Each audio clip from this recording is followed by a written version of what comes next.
Hey there, Claire here, CEO of Know Your Team software that gives you the tools, training, and resources to help you become a better leader. And for today's Know Your Team manager tip, I wanted to talk about how to hold your team accountable without micromanaging them. Now, these are two ideas that I think often feel like they are in severe conflict. We as leaders, of course, want our teams to be on top of their stuff, to be proactively owning things, to be responsible, accountable, and yet trying to figure out how to do that without putting a stranglehold on creativity, without being super annoying and checking in with them. It's tough to imagine how those two ideas coexist.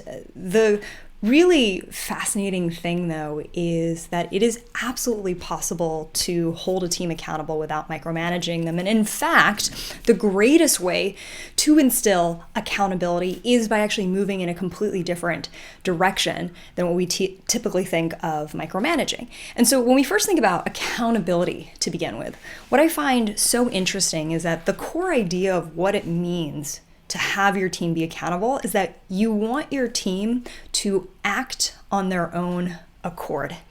You want your team members to be proactively seeking out solutions, owning different areas, and taking responsibility for different deadlines and pieces. And that kind of choosing, that kind of proactivity is something that, quite honestly, we as leaders, we cannot force. And the only thing we can do, which is in fact the most effective thing that we can do, is paint an extraordinarily clear picture of what success looks like that then gets that person excited about actually meeting those levels of accountability. So for example, I think one of the best things that we can do to help hold our team accountable without micromanaging them is actually just to ask the very simple question of, what would success look like for this project or for this role? Rather than saying, hey, I need you to do this, I need you to change this, I'd really like for you to think about X, Y, and Z.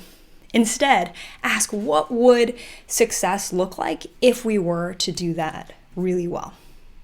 And what you'll find is their answer and your answer of what the actual outcome is, rather than the activity itself, all of a sudden helps that person actually have the space to then go do that.